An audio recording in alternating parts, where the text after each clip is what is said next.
ሰላም ጋይስ እንዴት ናችሁ? በዛሬ ቪዲዮ ላይ ፋይናል ይር ፕሮጀክት ጋር በተያያዘ ዲቴል የሆነ ኢንፎርሜሽን ሰጣችኋለሁ። በመጀመሪያ እንኳን ወደ ጻደማን ቴክ ቲዩብ በሰላም መጣችሁ። ይህንን ዩቲዩብ ሰብስክራይብ እንድታደርጉ ጠይቃችኋለሁ። ከዛ በኋላ ቪዲዮ ከተመቻችሁ ላይክ አድርጉ። ከፋይናል ይር ፕሮጀክት ጋር በተያያዘ ምንም አይነት ጥያቄ ካላችሁ ኮሜንት ሴክሽን ላይ አስቀምጡልኝ። እንግዲህ ፋይናል ፕሮጀክት የምንለው ከአንድ ተመራቂ ተማሪ ግዴታ የሚጠበቅ ግድ አንድ ተማሪ ሰርቶ መውጣት ያለበት ሰርቶ መመረቅ ያለበት ጉዳይ ነው። በተለያየ ዲፓርትመንት ሪሰርች ተብሎ ይሰራል።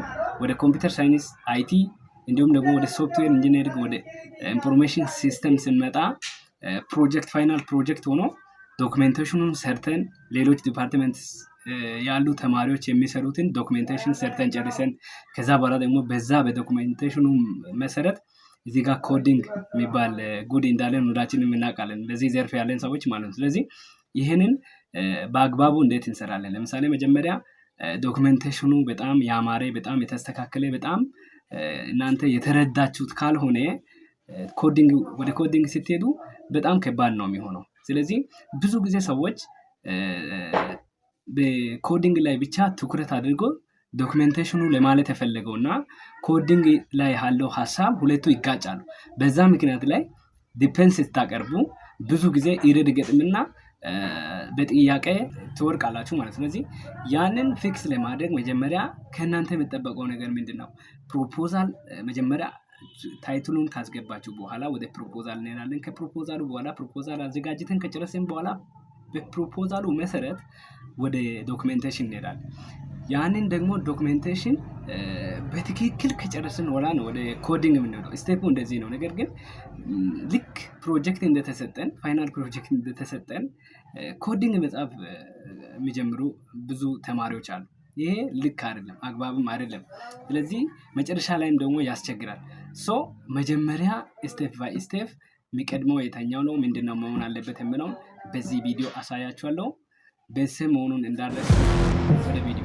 እሺ ጋይስ ፋይናል ይር ፕሮጀክት ፕሮሰሱን አብረን የምንመለከት ይሆናል። ከታይትል ሴሌክሽን አፕ ቱ ኢምፕሊሜንቴሽን ያለውን ዲቴል መረጃውን በዚህ ቪዲዮ ላይ ለማውራት ሞክራለሁ ማለት ነው። ኮምፕሊት ጋይዱን በዚህ ቪዲዮ አሳያችኋለሁ።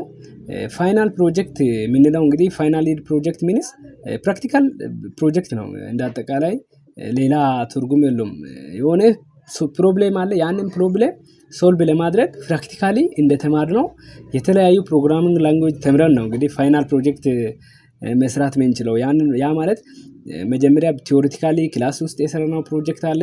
ያንን እንዳጠቃላይ ፋይናል አድርገን ደግሞ አንድ ሪል የሆነ ፕሮብሌም ወስደን ያንን ፕሮብሌም ሶልቭ ለማድረግ ፕራክቲካሊ የምንሰራው ፕሮጀክት ነው። ስለዚህ ይሄ ፕሮጀክት ዶክመንቴሽን እና ኢምፕሊሜንቴሽን እንዳጠቃላይ ኢንክሉድ ያደርጋል ያው እንደምናውቀው ማለት ነው። ስለዚህ ፋይናል ፕሮጀክት ለመስራት ፓርት 1 ላይ መጀመሪያ ምንድነው የምናደርገው? ቹዚንግ ፕሮጀክት ታይትል። ይሄ ወሳኝ ነው። በቃ ያ ማለት ፕሮብሌሙን አይተን እንደ ፕሮብሌሙ አይነት የሆነውን ፕሮጀክት ይህንን ፕሮብሌም ሶልቭ ማድረግ አለብኝ ብለን ከፕሮብሌሙ ተነስተን ነው ታይትሉን ቹዝ የምናደርገው ማለት ነው። ዝም ብለን ዌብሳይት የሆነ የተሰራ ዩቲዩብ ላይ አይተን የሆነ ወይም ጉግል ላይ አይተን ያንን ዳውንሎድ አድርገን ምንሰራ ከሆነ አደጋ ላይ እንወርቃለን ማለት ነው።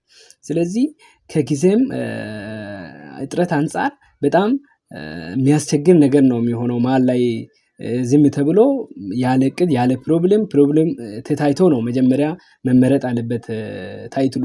አለዚያ በጣም አስቸጋሪ የሆነ ነገር ነው የሚገጥመን ማለት ነው። ስለዚህ መጀመሪያ ስቴፕ ፓርት 1 ላይ ፕራክቲካል የሆነ ፕሮብሌም የሚታይ ፕሮብሌም ቹዝ ማድረግ በዛ ወይ ፕሮጀክቱንም ደግሞ መስራቱን መቀጠል ማለት ነው። ስለዚህ ጉድ ፕሮጀክት ስታርት ዊዝ ሪያል ፕሮብሌም። ያ ማለት ምንድነው? በፕሮብሌሙ በሪያል በሆነው ፕሮብሌሙ ላይ የተመሰረተ ነው የሚሆነው ማለት ነው ፕሮጀክቱ። ስለዚህ ጉድ ፕሮጀክቱ ከዛ ነው የሚነሳው። መጀመሪያ መረዳት አለብን። መጀመሪያ ክፍተቱን ወይም የሆነ ዊክ ሳይዱን የሚሰራ ፕሮጀክት በፊት የተሰራ ሊሆን ይችላል ወይም ያልተሰራ እንዲሁም ደግሞ የሆነ በቃ አስፈላጊ የሆነ ፕሮብሌም ሊኖር ይችላል። ያንን ሶልቭ ለማድረግ ነው የምንነሳው። ለምሳሌ ስቱደንት ማኔጅመንት ሲስተም፣ ላይብሬሪ ማኔጅመንት ሲስተም የመሳሰሉ ኦንላይን ቦቲንግ፣ ክሊኒክ ማኔጅመንት ሲስተም የመሳሰሉ ነገሮችን እንደ ታይትል መምረጥ እንችላለን። ነገር ግን እዛ ባላችሁበት አካባቢ ትምህርት ቤት ላይ ከተማችሁ ላይ የሆነ ፕሮብሌም አለ ወይ? ያንን ፕሮብሌም ሶልቭ ለማድረግ ብትነሱ እየተሻለ ነው ማለት ነው። ስለዚህ ስቴፕ 1 ይህንን ይመስላል። ፕሮብሌሙ የፕሮጀክቱ ፕሮብሌም ቤዝድ መሆን ያለበት በፕሮብሌሙ ነው፣ የፕሮጀክቱ ታይትል እንደማለት ነው። ስለዚህ ኮፒ መሆን የለበትም፣ ኮፒ የሆነ ፕሮጀክት መሆን የለበትም ማለት ነው። ስለዚህ ስቴፕ 2 ላይ ቼክ ፊዚቢሊቲ፣ ያ ማለት ራሳችንን መጠየቅ ዱ አይ ሃቭ ዘ ስኪል፣ ይህንን ታይትል የመረጥኩትን ታይትል ለመስራት ስኪል አለኝ ወይ? እውቀት አለኝ? በዚህ ታይትል እኔ ሰርቼ ውጤታማ ሆናለሁ ወይ የሚለውን ጥያቄ ራሳችንን መጠየቅ ስኪል ካለን። ስለዚህ ሁለተኛ ደግሞ ታይሙን በቂ ነው ወይ? አሁን ለምሳሌ ተመራቂ ተማሪ ከሆናችሁ በዚህ ሰዓት ላይ ኤግዚት ኤግዛም አለ፣ የተለያዩ ኮርሶች አሉ። ያንን ሁሉ ወስዳችሁ ጎን ለጎን ደግሞ ይሄንን የምትሰሩበት በቂ ሰዓት አላችሁ ወይ የሚለውን መጠየቅ ራሳችሁን አለባችሁ። ሌላው ደግሞ መጨረሻው ምንድነው? ዱ አይ ሃቭ ዘ ሪሶርስ ለምሳሌ አንዳንድ ማሽን የሚያስፈልጉ ፕሮጀክቶች አሉ። ለምሳሌ ቦቲንግ ሲስተም አይነት ከሆነ ጣት አሻራ ሊጠይቅ ይችላል፣ አይን አሻራ ሊጠይቅ ይችላል። ለእንደዛ አይነት ነገሮች ሪሶርስ ይጠይቃል ማለት ነው። ቀደም ብላችሁ ታይትሉን ስትመርጡ እንዲህ አይነት ነገር ራሳችሁን መጠየቅ አለባችሁ ማለት ነው።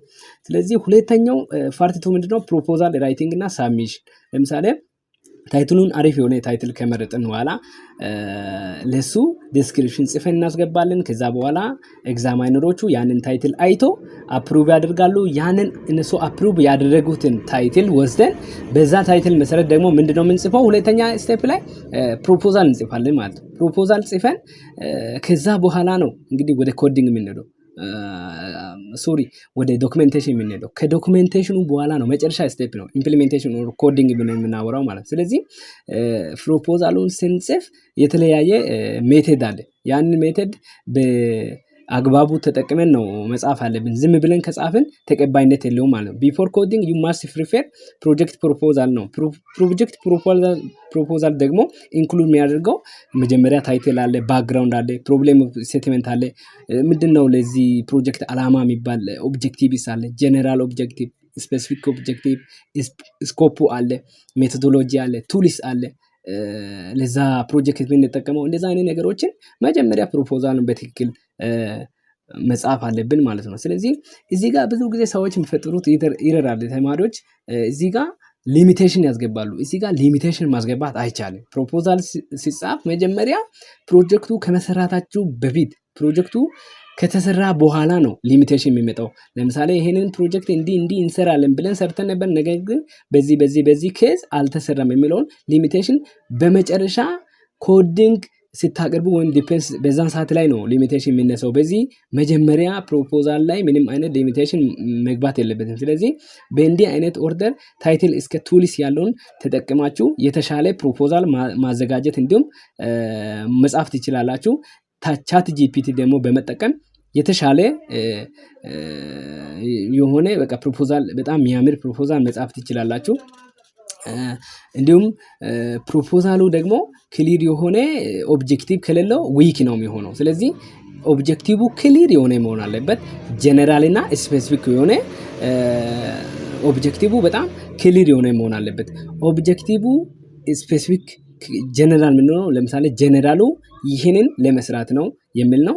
ስፔሲፊኩ ደግሞ ያንን የጀነራል ኦብጀክቲቭን ለመስራት የሚያስከደን እያንዳንዱ ስፔሲፊክ የሆኑ ጉዳዮች ናቸው ማለት ነው። ያንን በዛ ልክ ታዘጋጃላችሁ ማለት ነው። ስለዚህ ከዛ በኋላ ሳብሚት አድቫይዘር ሳብሚት ማድረግ፣ ከዛ በኋላ አፕሩቭ አድርጎ ይልካል። ከዛ በኋላ ሪቫይዝ አድርጋችሁ ያለው ነገር መጨረስ። ይሄ በጣም ቀላል የሆነ ስቴፕ ነው። ከዛ ፓርት 3 ላይ ዶክመንቴሽን ራይቲንግ ደርሰናል ማለት ነው። ያው ካለቀ በኋላ ቬሪ ኢምፖርታንት የሆነ ፓርት ነው ይሄ። many students focus only on ኮዲንግ ላይ ማለት that's mistake ኦኬ። ብዙ ተማሪ እንግዲህ መጀመሪያ ታይትል እንደመረጠ ወደ ኮዲንግ የሚገባ ሰው አለ። ያ ትክክል አይደለም። መጀመሪያ ዶክመንቴሽን መረዳት፣ ዶክመንቴሽንን ከተረዳችሁ በኋላ ነው ወደ ተለያየ ወደ ኮዲንግ ፍሮንት ኤንድ ባክ ኤንድ እንዲሁም ደግሞ የተለያዩ ቴምፕሌቶችን አውርዳችሁ መስራት መጠቀም የምትችሉት ማለት ነው። ስለዚህ መጀመሪያ ፎከስ የምታደርጉት በዶክመንቴሽን መሆን አለበት እዚህ ፓርት 3 ላይ። ስለዚህ ዶክመንቴሽን ቻፕተሮች አሉ። ቻፕተር 1 ኢንትሮዳክሽን ፓርት 2 አለ፣ ሊትሬቸር ሪቪው አለ፣ ሲስተም አናሊሲስ እና ዲዛይን አለ፣ ኢምፕሊሜንቴሽን አለ፣ ቴስቲንግ እና ኮንክሉዥኑ ያ ሁሉ በዶክመንቴሽን እንዲህ እንሰራለን ብላችሁ ማለቅ አለበት። ይህ ደግሞ ኢንክሉድ የሚያደርገው ምንድነው? ኢአር ዲያግራም አለ፣ ዩዝ ኬዝ ዲያግራም አለ፣ ፍሎው ቻርት አለ፣ ስክሪንሻትስ ያ ማለት ኮድ ላይ የተሰራው የተለያዩ ኢንተርፌሶችን አንዳንድ ኢሜጆችን ስክሪንሻት አድርገን የምናስገባው ማለት ነው። ያንን ኢንክሉድ ያደርጋል ይህ ቻፕተር። ከዛ ይሄ ፓርት ማለት ፓርት 3 ከዛ በኋላ ዶክመንቴሽኑ እስከ 40 እስከ 50 ማርክ ስለሆነ በጥንቃቄ መስራት አለባችሁ። አንዳንድ ቦታ ላይ ከ30 ይዛሉ፣ አንዳንድ ጊዜ ከ40 ከ50 እንደዛ ስለሚያዝ ክሊር የሆነ ዶክመንቴሽን በጣም ባሪፍ ሁኔታ መስራት አለባችሁ። ከዛ በኋላ ፓርት 4 ላይ ዲዛይን እና ፕላኒንግ ከኮዲንጉ በፊት ደግሞ ዳታቤዙን ቴብሎችን በእጅ በስክሪፕቶ ወይም ስላችሁ ድራው አድርጋችሁ አርኪቴክቸሩን ፕላን ዩዘር ሮሉን የመሳሰሉ ኢንተርፌሱን ላይአውቱ ምን መምሰል አለበት ምን መሆን አለበት የሚለውን በመጀመሪያ ፕላን አድርጋችሁ ጽፋችሁ ስላችሁ ያንን ማስቀመጥ ይጠበቅባችኋል ማለት ነው። ታይሙን ሴቭ ያደርግላችኋል። ፕሮጀክቱ ለእናንተ ግልጽ እንዲሆን ይሄ ይረዳችኋል። ስለዚህ ይሄንን ነገር በእንደዚህ በትክክለኛው ወይ ስላችሁ ዲዛይን አድርጋችሁ የተለያዩ አርኪቴክቸሮችን ተጠቅማችሁ ሰርታችሁ ከኮዲንጉ በፊት ልታስቀምጡ በጣም እየተሻለ ነው ማለት ነው። ፓርት 5 ላይ ኮዲንግ እና ኢምፕሊሜንቴሽን ነው። እንግዲህ ያንን ሁሉን ከጨረሰን በኋላ ወዴት ነው የምንሄደው? ወደ ኮዲንግ እንሄዳለን። ዳታቤዝ ክሬት ማድረግ፣ ዳታቤዙን ከባክኤንድ ጋር ኮኔክት ማድረግ፣ ፍሮንት ኤንዱን ቡልድ ማድረግ፣ ፊውቸሮችን ቴስት፣ ኢረሮችን ደግሞ ኢረሮችን ፊክስ ወደ ማድረግ በቃ ከሲምፕል ኮዲንጎች ጀምራችሁ ፊውቸሩን አድ እያደረጋችሁ ስቴፕ ባይ ስቴፕ መሄድ ማለት ነው። ስለዚህ ከኮምፕሌክሱ እንዳትጀምሩ። ዶንት ትራይ ኮምፕሌክስ ፊቸርስ ፈርስት። ስለዚህ ከትንሹ ከሎጊን በተን ከመስራት ከሎጊን ኢንተርፌስ ከመስራት ደግሞ እንደዛ አይነት የመሳሰሉ ፕሮፋይል ከመስራት ከእንደዛ አይነት ነገር ተነስታችሁ ቀስ በቀስ እየሰራችሁ ወደ ትልቅ ፊቸርስ ትሄዳላችሁ ማለት ነው። ስለዚህ እስከ ፓርት 5 ያለው ይህንን ይመስላል። ፓርት 6 ላይ እንግዲህ መጨረሻ ስቴፕ ነው። ከጨረሳችሁ በኋላ ፋይናል ሳብሚሽን አካባቢ ቴስቲንግ ማድረግ፣ አንዳንድ ኢረሮች ካሉ እነሱን ፊክስ ማድረግ፣ ከዛ በኋላ ዶክመንቴሽኑን ፕሪንት የመሳሰሉ በቃ ከጨረሳችሁ በኋላ ያለውን ስቴፕ ነው።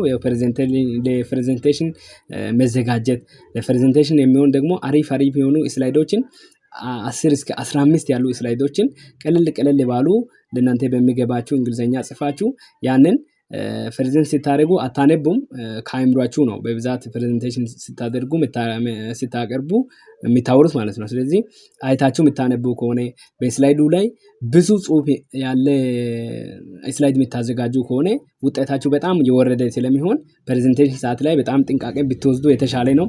ስለዚህ እስከ ቴስቲንግ እና ፋይናል ሳብሚሽን ድረስ ያለውን ስቴፕ ተከትላችሁ የተሻለ አሪፍ የሆነ ፋይናል ፕሮጀክት መስራት ትችላላችሁ ማለት ነው። ስለዚህ ዶክመንቴሽን አሰራር፣ ፕሮፖዛል አሰራር እንዲሁም ደግሞ ኮዲንግ አንዳንድ ደግሞ የሚሰሩ በዚህ ቻናል ላይ ፕሮጀክቶች አሉ። ዌብሳይት አንዳንድ ዌብሳይቶችን እሰራለሁ። ስለዚህ ምናልባት አስፈላጊ ከሆነ ኮሜንት ላይ አስቀምጡ።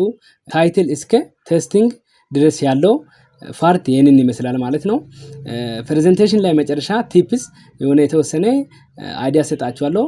ፕሮብሌሙን ክሊርሊ ኤክስፕሌን ማድረግ ያ ማለት እናንተ ለምን ያንን ፕሮጀክት ታይትል እንደመረጣችሁት ኤክስፕሌን ክሊርሊ በሆነ መንገድ ኤክስፕሌን ማድረግ፣ ሲስተሙን ዴሞ አንዳንድ ነገሮችን ማሳየት፣ ስላይዶችን ማሳየት፣ ደግሞ ፕራክቲካሊ ዲፌንሱ ከመደረሱ በፊት ቀደም ብላችሁ አንዳንድ ነገሮችን ከክላስ ተማሪዎች ጋር ሊሆን ይችላል አንዳንድ ጊዜ ማየት፣ ከዛ በኋላ ኮንፊደንሳችሁን ጨምራችሁ ክሊርሊ ለእናንተ ክላሪቲ ከጨመረ ከተረዳችሁ በኋላ ሳክሰስፉል ትሆናላችሁ ማለት ነው።